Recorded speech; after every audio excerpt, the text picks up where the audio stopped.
Hello ma'am. Rishi ಅವರೇ, documents ಎಲ್ಲ ready ಇದೆ. ನೀವು ಒಂದ್ಸಲ ಆಫೀಸ್ ಹತ್ರ ಬಂದರೆ ಒಂದ್ಸರಿ ಮೀಟ್ ಮಾಡಿ ಡಿಸ್ಕಸ್ ಮಾಡಿದರೆ ನೆಕ್ಸ್ಟ್ ಪ್ರೊಸೆಸ್ನ ಸ್ಟಾರ್ಟ್ ಮಾಡ್ಬೋದು. ಮ್ಯಾಮ್ ನನಗೊಂದು 5 ಮಿನಿಟ್ಸ್ ಕೊಡಿ. ನಾನು ನನ್ನ ವೈಫ್ ಹತ್ರ ಮಾತಾಡಿ ನಿಮಗೆ ಮತ್ತೆ ಕಾಲ್ ಮಾಡ್ತೀನಿ. ಓಕೆ ಸರ್, ಬೇಗ ಬನ್ನಿ.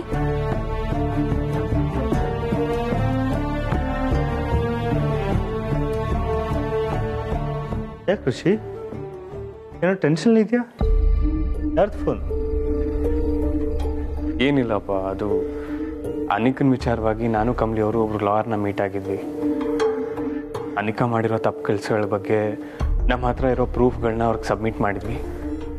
ಅನಿಕನ್ನ ಅರೆಸ್ಟ್ ಮಾಡಿಸೋ ಪ್ರೋಸೆಸ್ಸು ಇವತ್ತಾಗಬೇಕಿತ್ತು. ಆದರೆ ಕಮಲಿ ಅವರು ಏನು ಡಿಸಿಷನ್ ತೊಗೊತಾರೋ ಇನ್ನೂ ಗೊತ್ತಿಲ್ಲ. ರಿಷಿ, ಈ ವಿಷಯದಲ್ಲಿ ನೀನು ಅರ್ಜೆಂಟಾಗಿ ಯಾವ ನಿರ್ಧಾರನೂ ತಗೊಳ್ಳೋಕೆ ಹೋಗಬೇಡ. ಸ್ವಲ್ಪ ತಾಳ್ಮೆಯಿಂದ ಇರು. ಕಮಲಿಗೆ ಯೋಚನೆ ಮಾಡೋದಕ್ಕೆ ಅವಕಾಶ. ಅವಳಿಗೆ ಒಂಥರ ಧರ್ಮ ಸಂಕಟದಲ್ಲಿ ಸಿಕ್ಕಾಕೊಂಡಿದ್ದಾಳೆ. ಸ್ವಲ್ಪ ಅವಳು ರಿಲ್ಯಾಕ್ಸ್ ಆಗಿ ಯೋಚನೆ ಮಾಡಿ. ಅದು ಕಮಲಿ ನಿರ್ಧಾರ ಯಾವತ್ತೂ ಸರಿಯಾಗಿ ಇರುತ್ತೆ. I am sure about. Rishi ಅಲ್ವೋ, ನಿನ್ ಮೇಲೆ ಆ ಕೊಲೆ ಕೇಸ್ ಬಿದ್ದಾಗ ನಾನು ತಪ್ಪಿತಸ್ಥ ಅಲ್ಲ ಅಂತ ಪ್ರೂವ್ ಮಾಡೋದಕ್ಕೂ ನೀನು ಇಷ್ಟೊಂದು ಟೆನ್ಷನ್ ತಗೊಂಡಿರ್ಲಿಲ್ಲ. ಈಗ ಅನಿಕಾ ತಪ್ಪು ಮಾಡಿದ್ದಾಳೆ, ಸಿಕ್ಕಾಕೊಂಡಿದ್ದಾಳೆ. ಅವಳಿಗೆ ಶಿಕ್ಷೆ ಕೊಡಿಸೋ ವಿಷಯದಲ್ಲಿ ಇಷ್ಟೊಂದು ಟೆನ್ಷನ್ ಏನಕ್ಕೋ? ಆಗ ನಾನು ತುಂಬ ಕಾನ್ಫಿಡೆಂಟ್ ಆಗಿದ್ದೆ. ಯಾಕಂದರೆ ನಾನು ಯಾವುದೂ ತಪ್ಪು ಮಾಡಿಲ್ಲ, ನನಗೆ ಶಿಕ್ಷೆ ಆಗಲ್ಲ ಅನ್ನೋ ಕಾನ್ಫಿಡೆನ್ಸ್ ಇತ್ತು. ಕಮಲಿ ಅವ್ರಿಗೆ, ನಿಮ್ಗಳಿಗೆ ಎಲ್ರಿಗೂ ನನ್ನ ಮೇಲೆ ನಂಬಿಕೆ ಇತ್ತಪ್ಪ. ಆದರೆ ಈ ಕಂಪ್ಲೀಟ್ ವಿಷಯನೇ ಬೇರೆ. ಈಗ ಅನಿಕಾ ಮಾಡಿದ ವಿಚಾರ ಎಲ್ಲ ಗೊತ್ತಾದ್ಮೇಲೆ ಟೆನ್ಷನ್ ಮಾಡ್ಕೊಳ್ದೆ ಹೇಗೆ ಸುಮ್ಮನೆ ಇರೋಕ್ಕಾಗುತ್ತೆ ಹೇಳಿ? ಅನಿಕಾಯಿಂದ ಕಮಲಿ ಅವ್ರಿಗೇನೂ ಆಗಬಾರ್ದು, ಅದಕ್ಕೆ ಇಷ್ಟೊಂದು ಟೆನ್ಷನ್. ನೀನು ಹೇಳೋದು ಸರಿನೇ. ಅನಿಕಾಗೆ ತನ್ನ ತಪ್ಪಿನ ಅರಿವಾಗಿ ಅದನ್ನು ಅವಳು ತಿದ್ಕೊಳ್ಳೋಕೆ ಪ್ರಯತ್ನ ಪಟ್ಟರೆ ಒಳ್ಳೇದೆ. ಅದು ಬಿಟ್ಟು ಅವಳು ಇವ್ರು ನಾನು ತಪ್ಪು ಕಂಡು ಹೇಳಿದ್ರು, ನನ್ನ ಮೇಲೆ ಕಂಪ್ಲೇಂಟ್ ಕೊಟ್ಟರು, ಹಾಗೆ ಹೀಗೆ ಅಂತ ಇನ್ನೂ ಕೋಪ ಮಾಡಿಕೊಂಡು ಮತ್ತಿನ್ನೇನೋ ಹಾಗೆ ಸಾಧಿಸೋಕೆ ಹೊರಟ್ರೆ ಡೇಂಜರ್ ಅನ್ಸುತ್ತೆ. ಅದಕ್ಕೆಪ್ಪ ನನಗೂ ಭಯ ಆಗ್ತಿರೋದು. ಕಮಲಿ ಅವರು ಈಗ ತುಂಬ ಹುಷಾರಾಗಿರಬೇಕು. ಅದು ಅಲ್ಲದೆ ಅನಿಕಂಗೆ ನಾವು ಎಷ್ಟು ಟೈಮ್ ಕೊಡ್ತೀವೋ ಅಷ್ಟು danger.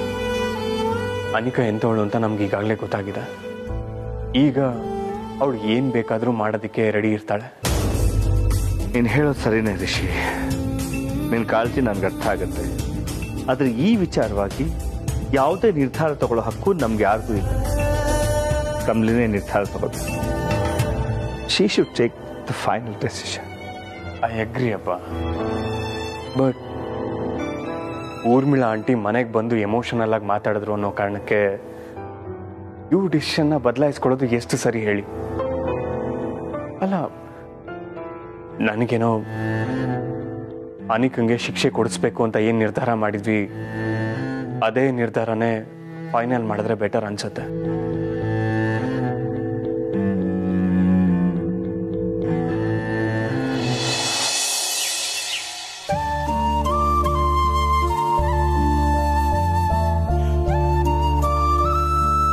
Mom, I'm gonna miss you, Mom. Miss you too, baby. Mom, ನಾನು ಹೇಳಿದ ನೆನಪಿದೆ ಅಲ್ವಾ? ಕಮಲಿ, ರಿಷಿ ಮತ್ತೆ ಡ್ಯಾಡ್ 3 ಜನನ ಕರ್ಕೊಂಡು ಬರಬೇಕು. ನಾನು ಹಿಂದೆನೆ ಬರ್ತೀನಿ. Okay baby? Take care.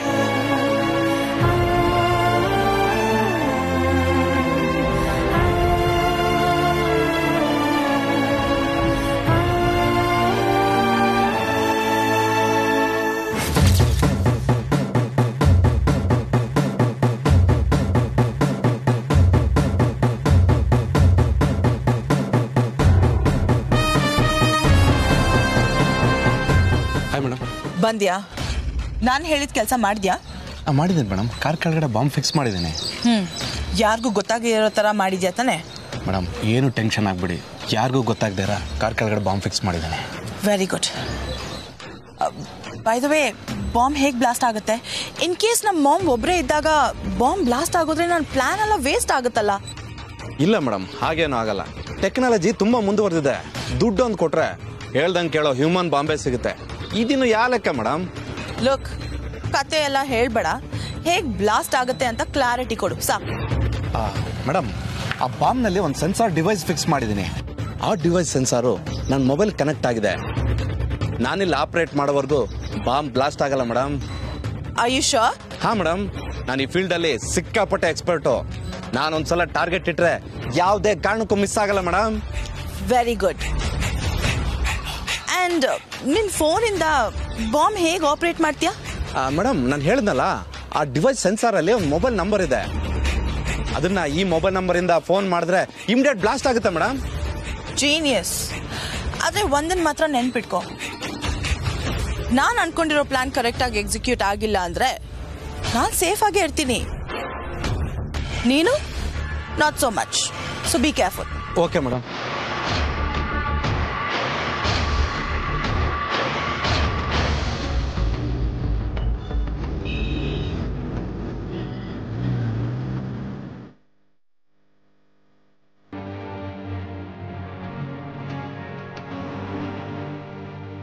ಈವರೆಗೂ ನಾನು ಒಂದನ್ನೇ ಯೋಚನೆ ಮಾಡ್ತಿದ್ದೆ ಮಾಮ್, ನಾನ್ ಮಾತ್ರ ಗೆಲ್ಬೇಕು ಅಂತ. ಸೊ ನನ್ನ ತಪ್ಪನ್ನೆಲ್ಲ ನಾನು ಒಪ್ಕೊಂಡು ಸರೆಂಡರ್ ಆಗ್ಬೇಕು ಅಂತ ನಾನು ಡಿಸೈಡ್ ಮಾಡಿದ್ದೀನಿ ಮಾಮ್.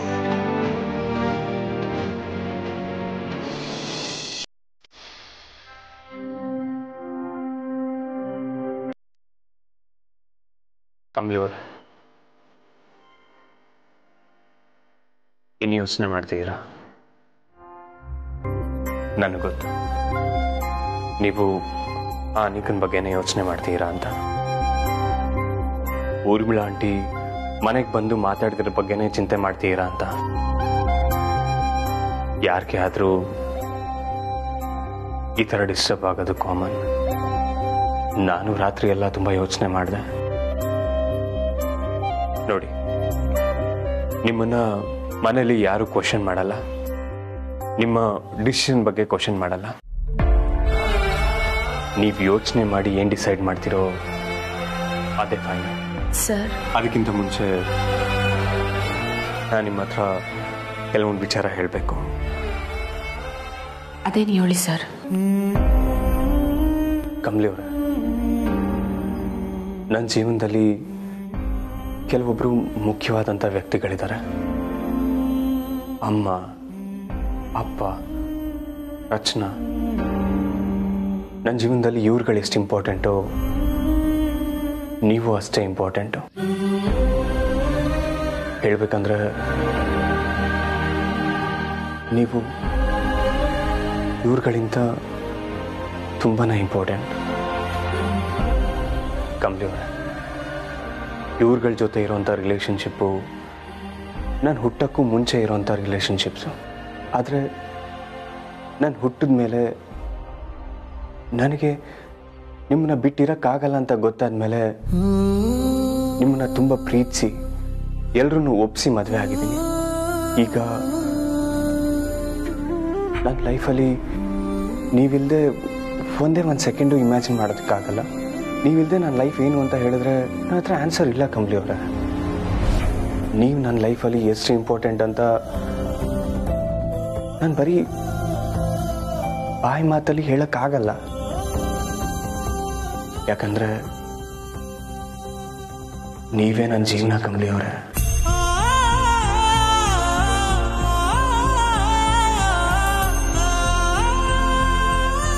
ನೀವಿಲ್ಲದೆ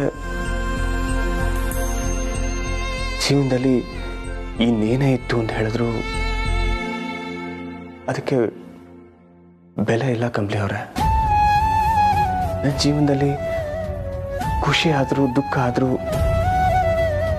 ಅದೆಲ್ಲನೂ ನಿಮ್ಮ ಜೊತೆನೇ. ಕಮಲಿ ಅವರೇ, ನಿಮ್ಮನ್ನ ಕಳ್ಕೊಳ್ಳೋದಕ್ಕೆ ನಾನು ಇಷ್ಟಪಡಲ್ಲ. Love you so much Kamali ಅವರೇ.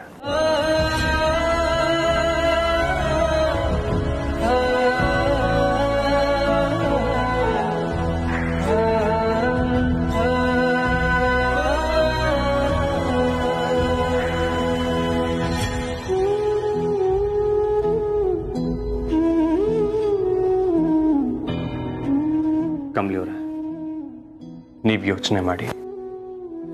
ನಾನು ಇನ್ನೊಂದು ಅವರ್ ಬಿಟ್ಕೊಂಡು ಬರ್ತೀನಿ. ನೀವು ನಿಧಾನವಾಗಿ ಯೋಚನೆ ಮಾಡಿ, ಆಮೇಲೆ ನಿಮ್ಮ ಡಿಸಿಷನ್ನ ನನಗೆ ಹೇಳಿ. ಈ ಡಿಸಿಷನ್ ನೀವು ನಿಮಗೆ ಮಾತ್ರ ತಗೊತಿರೋ ಡಿಸಿಷನ್ ಅಲ್ಲ, ಅಥವಾ ಇನ್ಯಾರಿಗೋ ಡಿಸಿಷನ್ ತಗೊತಾ ಇರ ಅಂತಲ್ಲ. ಈ ನಿರ್ಧಾರ ನನಗೋಸ್ಕರ ತಗೊಂತಿರೋದು ಅಂದ್ಕೊಳ್ಳಿ. ಆರಾಮಾಗಿ ಕುತ್ಕೊಂಡು ಯೋಚನೆ ಮಾಡಿ ಕಮಲಿ ಅವರೇ.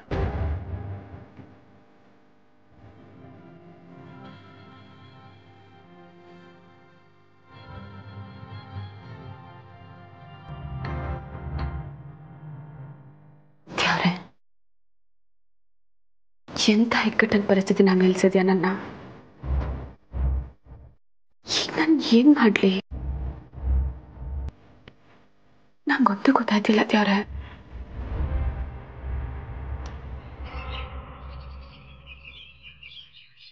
ನಾವು ಮಾಡಿರೋ ಪ್ಲಾನ್ ಸರಿಯಾಗಿದೆ. ಬಾಂಬ್ ಕೂಡ ರೆಡಿ ಆಗಿದೆ. ನಾವು ಹಾಕಿರೋ ಸ್ಕೆಚ್ಚು ಮಿಸ್ ಆಗಕ್ ಚಾನ್ಸೇ ಇಲ್ಲ.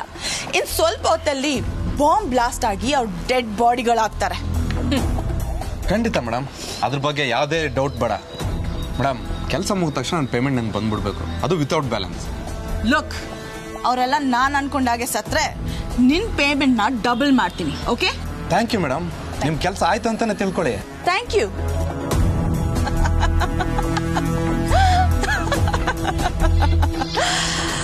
Ma'am, please forgive me mom. ನನ್ನ ಎನಿಮೀಸ್ನ ಸಾಯಿಸೋ ಪ್ಲಾನ್ ಅಲ್ಲಿ ನಿಮ್ಮನ್ನು ಮೇಲ್ ಕಳಿಸ್ತಾ ಇದ್ದೀನಿ.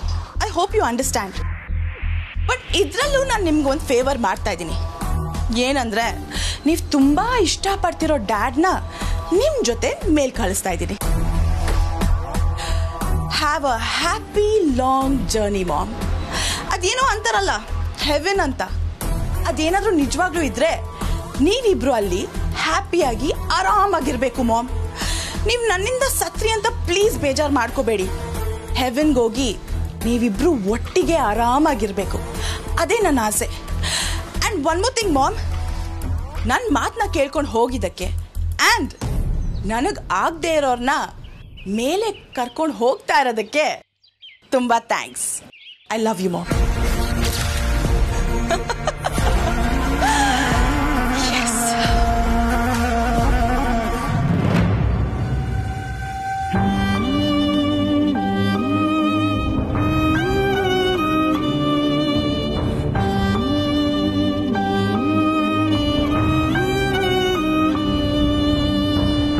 ಮೇಡಮ್, ನನಗೆ ಒಂದು ವಿಷಯ ಅರ್ಥ ಆಗಲಿಲ್ಲ. ನಿಮ್ಮ ಸ್ವಂತ ಅಪ್ಪ ಅಮ್ಮನೇ ಕೊಲ್ಬೇಕಂತ ಅನ್ಕೊಂಡಿದ್ರಲ್ಲ, ಯಾಕೆ ಮೇಡಮ್? ಲುಕ್, ನನ್ನ ಟಾರ್ಗೆಟ್ ಆ ಕಮಲಿ ಮತ್ತು ರಿಷಿ. ಅವರಿಬ್ರು ಸಾಯ್ಬೇಕು ಅಂದರೆ ನನ್ನ ಮಾಮ್ ಆ್ಯಂಡ್ ಡ್ಯಾಡ್ ಸಾಯಲೇಬೇಕು. ನನ್ನ ಡ್ಯಾಡ್ ಮೇಲೆ ನಂಗೊಂಚೂರು ಪ್ರೀತಿ ಇಲ್ಲ, ಬಿಕಾಸ್ ಅವ್ರಿಗೆ ನನ್ನ ಮೇಲೆ ಪ್ರೀತಿ ಇಲ್ಲ. ಬಟ್ ನನ್ನ ಮಾಮ್, ಅವ್ರಿಗೆ ನಾನೇ ಪ್ರಪಂಚ. ಅದ್ರ ಜೊತೆಗೆ ಅವ್ರಿಗೆ ನನ್ನ ಡ್ಯಾಡ್ ಮೇಲೆ ಹೆವಿ ಲವ್. ನನ್ನ ಡ್ಯಾಡ್ ಸತ್ತೋದ್ರೆ ಅವರು ಪಾಪ ಕೊರ್ಗಿ ಕೊರ್ಗಿ ಸತ್ತೋಗ್ತಾರೆ. ನನ್ನ ಮಾಮ್ ಇಲ್ಲಿವರೆಗೂ ನನ್ಗೆ ಎಷ್ಟೆಲ್ಲ ಕೆಲಸ ಮಾಡಿದ್ದಾರೆ. ಅವ್ರು ನನ್ನ ಮುಂದೆ ಕೊರ್ಗೋದು ನನಗಿಷ್ಟ ಇಲ್ಲ. ಸೊ ಅವ್ರ ಡ್ಯಾಡ್ ಜೊತೆಗೆ ಸಾಯೋದೇ ಬೆಟರ್ ಅಂತ ಅನ್ಸುತ್ತೆ. ಲಿಸನ್, ನೀ ನನಗೆ ಮತ್ತೆ ಮತ್ತೆ ಕ್ರಾಸ್ ಕ್ವೆಶ್ಚನ್ ಮಾಡಿಕೊಂಡು ಇರಿಟೇಟ್ ಮಾಡಬೇಡ. ನಿನಗೆ ಬೇಕಾಗಿರೋದು ದುಡ್ಡು, ನನಗಾಗಬೇಕಾಗಿರೋದು ಕೆಲಸ.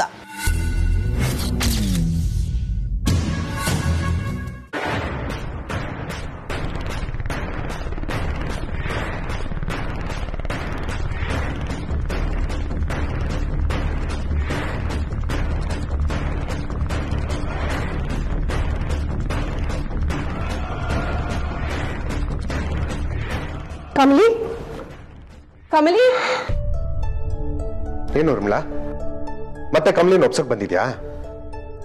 ನೀನು ಎಷ್ಟೇ ಟ್ರೈ ಮಾಡಿದ್ರು ಅವಳ ಉತ್ತರ ಏನು ಅಂತ ನಿನ್ಗೆ ಗೊತ್ತಲ್ವಾ? ಆದ್ರೂ ನಿನ್ ಪ್ರಯತ್ನ ನೀನ್ ಬಿಡಲ್ಲ ನೋಡು. ನೀನ್ ಎಷ್ಟಾದ್ರೂ ಟ್ರೈ ಮಾಡು, ಆದ್ರೆ ಅನಿಕಾಗೆ ಶಿಕ್ಷೆ ಆಗೋದು ಕನ್ಫರ್ಮ್. ಒಂದು ನಿಮಿಷ ಚಂದ್ರು, ನಾನು ಹೇಳೋದನ್ನ ಪೂರ್ತಿಯಾಗಿ ಕೇಳಿಸ್ಕೊಡಿ, ಆಮೇಲೆ ಏನು ಬೇಕಾದರೂ ಹೇಳಿ. ಕಮಲಿ, ನಿನ್ನ ಹತ್ರ ಒಂದು ಇಂಪಾರ್ಟೆಂಟ್ ವಿಷಯ ಮಾತಾಡಬೇಕು. ಹೇಳಿ ಚಿಕ್ಕಮ್ಮ. ನಮ್ಮ ಅನಿಕಾ ಸರೆಂಡರ್ ಆಗೋದಕ್ಕೆ ಒಪ್ಕೊಂಡಿದ್ದಾಳೆ.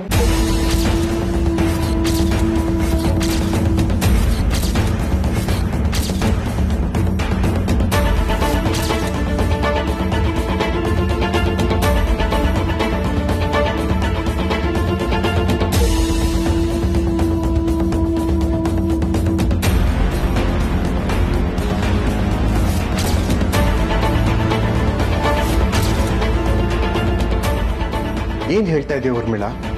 ಈ ಮಾತನ್ನ ಅನಿಕಾ ಹೇಳಿದ್ಲಾ? ಹೌದು ಚಂದ್ರ. ನಿಜ ಹೇಳು ಊರ್ಮಿಳಾ, ಅವಳಾಗೆ ಈ ಮಾತು ಹೇಳಿದ್ಲಾ ಅಥವಾ ನೀನ್ ಫೋರ್ಸ್ ಮಾಡಿದ್ಯಾ? ಇಲ್ಲ ಚಂದ್ರ, ನಾನೇನು ಫೋರ್ಸ್ ಮಾಡಿಲ್ಲ. ಅವಳೇ ಯೋಚನೆ ಮಾಡಿ ತಗೊಂಡಿರೋ ನಿರ್ಧಾರ ಇದೆ.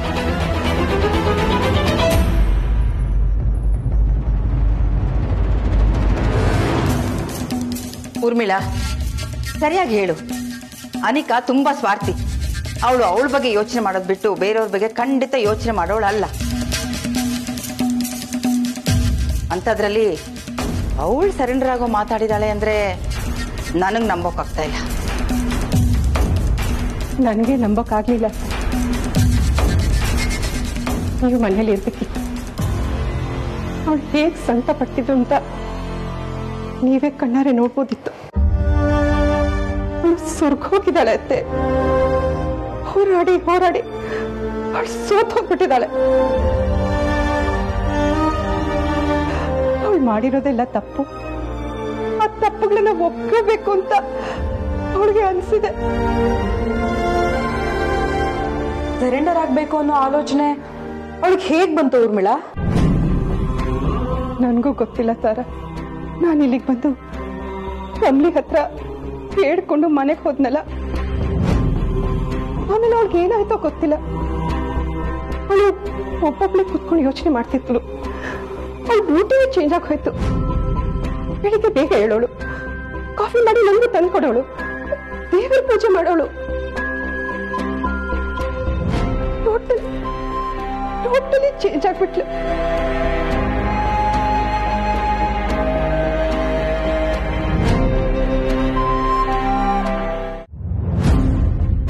ಅವಳಿಗೆ ಏನಾಗ್ತಿದೆ, ಅವಳು ಏನ್ ಚೇಂಜಸ್ ಆಗ್ತಿದೆ, ಅವಳು ಮನ್ಸ್ ಕೆಡ್ಸ್ಕೊಂಡು ಏನಾದ್ರೂ ಹೆಚ್ಚು ಕಡಿಮೆ ಮಾಡ್ಕೊಂಡ್ಬಿಡ್ತಾಳೆ ಅಂತ ನನಗೆ ಭಯ ಆಗ್ತಿತ್ತು.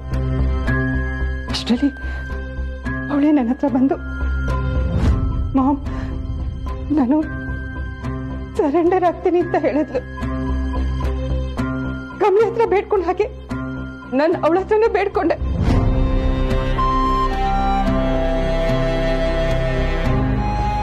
ಬೇಡ ಬೇಬಿ, ನಾನು ನಿನ್ನ ಹೇಗಾದ್ರೂ ಮಾಡಿ ಸೇವ್ ಮಾಡ್ತೀನಿ, ನೀನ್ ಹೀಗೆಲ್ಲ ಯೋಚನೆ ಮಾಡ್ಬೇಡ, ಬಿಟ್ಬಿಡು ಅಂತ ಹೇಳಿದೆ. ಆದ್ರೆ ಅವಳು ಲೈಫಲ್ಲಿ ಫಸ್ಟ್ ಟೈಮ್ ನಾನು ಒಳ್ಳೆ ನಿರ್ಧಾರ ಮಾಡಿದ್ದೀನಿ ಮಾಮ್. ನನ್ನ ಡಿಸಿಷನ್ ಅಲ್ಲಿ ಯಾವ ಚೇಂಜಸ್ಸು ಇಲ್ಲ. ನಾನು ಸರೆಂಡರ್ ಆಗ್ತೀನಿ ಅಂತ ಹೇಳಿದ್ಲು.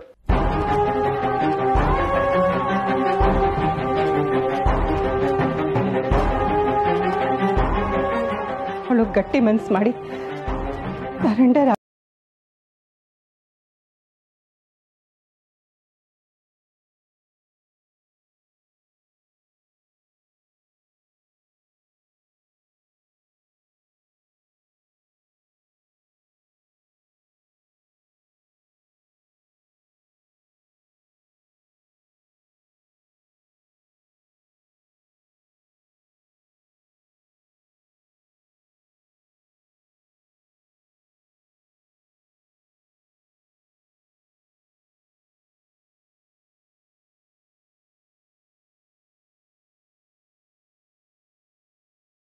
ಕರ್ಕೊಂಡು ಹೋಗೋದಿಕ್ಕ? ಎಲ್ಲಿ ಕರ್ಕೊಂಡು ಹೋಗೋದಿಕ್ಕೆ ಊರ್ಮಿಳಾ? ಕಮಿಷನರ್ ಆಫೀಸ್ಗೆ.